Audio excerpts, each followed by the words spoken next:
Good morning. I'm Rebecca Turco in for Curtis McLeod. Time now for your top stories and weather in 90 seconds. Fans from all across the world are gearing up for the much anticipated Daytona 500. It's the first time since the pandemic that the race is at full capacity. If you're attending the race, safety officials are asking that you drive safely and have a designated driver if you plan to drink alcohol. Convicted killer Markeith Loyd will be back in court tomorrow. It's for a hearing to determine whether he's competent to continue with his sentencing phase. Last fall, Loyd was convicted of killing Orlando Police Lieutenant Deborah Clayton. And Daytona Lagoon is hosting job fairs for various positions today. It's all happening from 1 to 4. Job listings are versatile. They need lifeguards, cashiers, admissions, hosts, cleaning crews, you name it. So much more. Now let's get a check of our weather with certified meteorologist Chris Gilson. And Chris, I had to break out my jacket earlier today. It's a bit chilly out there. Yeah, it is cold out there. People from all over the world are going to be racing over to Daytona Beach today. That's because it is the first Daytona 500 race at full capacity since the start of the pandemic. Spectrum News 13's Emily Braun is outside the Speedway this morning. And Emily, fans are more than ready for this. Our Spectrum Sports 360 crew will continue to join us as we approach that big race. Marissa Silvas and Luke Kettrick will be joining forces for team coverage on all things NASCAR related. Stay tuned.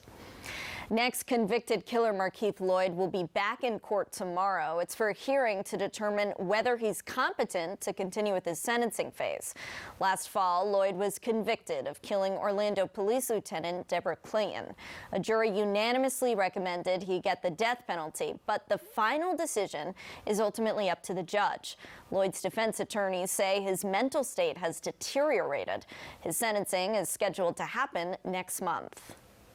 Vice President Kamala Harris is vowing there will be swift, severe, and united response if Russia invades Ukraine.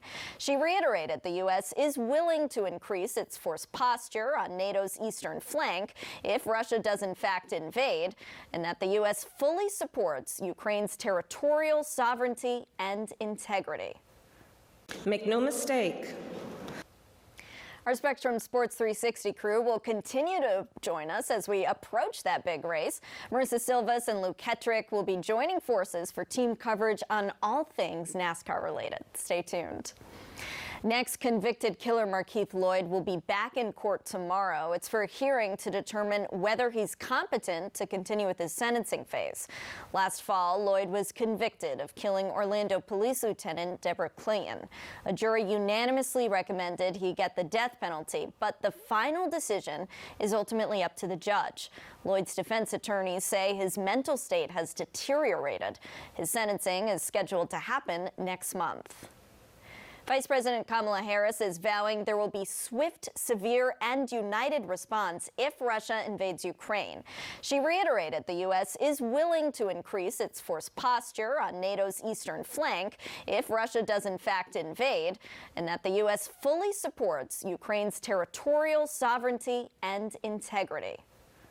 Make no mistake, the imposition of these sweeping and coordinated measures will inflict great damage on those who must be held accountable. Meanwhile, the president of Ukraine says he wants to meet with Russian President Vladimir Putin to come to some sort of diplomatic compromise, but the U.S. does not expect Putin to take that course. If you look at the stance that he is in today, it's apparent that he has made a decision and that they're moving into the right positions to be able to conduct an attack. Now, many leaders and officials, including President Biden, believe a Russian invasion is imminent, but hope for a diplomatic resolution remains. A local event happening next weekend aims to raise awareness and help Ukrainian residents. It'll celebrate the country's culture, heritage, and what organizers say is a reason for other countries to help fight for Ukraine's independence. The festival will take place Friday through Sunday at the Apopka Amphitheater at the Northwest Rec Complex from noon to 8. Parking and admission are free. Now, as we continue to monitor the situation in Ukraine, Spectrum News 13's Gabby Arzola is continuing our coverage on what lies ahead. That's coming up in our bottom half hour. And for the very latest on Russia and Ukraine on the go, be sure to download the free Spectrum News app. Any major developments will be posted, and alerts will be sent directly to your phone. Destination Space now. SpaceX's launch set for today has been pushed back until tomorrow morning. The delay is due to weather concerns at the recovery site. SpaceX plans to give it another go tomorrow, sending up more communications satellites. The launch window opens at 9:44 tomorrow morning. As always, Spectrum News 13 will take you there when it happens, right from liftoff. And there's always something going on our Space Coast, whether it's new developments with aerospace companies, students taking part in STEM programs, or, of course, rocket launches. You can keep tabs on everything with the Spectrum News app, and by logging onto mynews13.com, just click on the Space tab. Switching gears now to the latest pandemic numbers in our state. New numbers show another decrease in the rate of new COVID-19 cases. The state recorded more than 42,000 new cases over the past week. That's down more than 60,000 compared to the week before.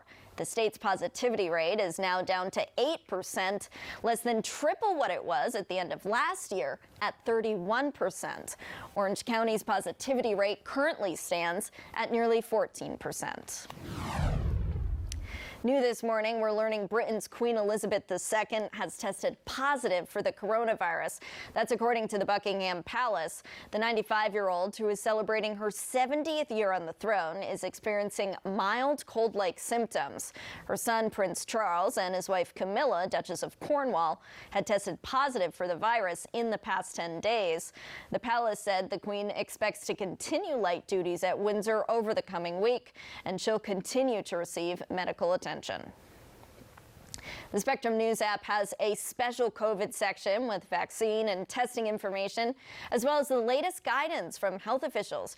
It's a one-stop shop for your convenience. You can download the app now for free from the Apple app or Google Play stores. Still to come, the wait for a kidney transplant could take years for some. How a pair of researchers are using their studies to create a better future for those in need. And Chris, it looks like we're starting to warm up this week. Yeah, it's going to be much warmer once we get through this chilly morning that we have on this Sunday. We're talking about temperatures that will be feeling more like spring, early summer. How warm we'll get when we come back in your Weather on the Ones.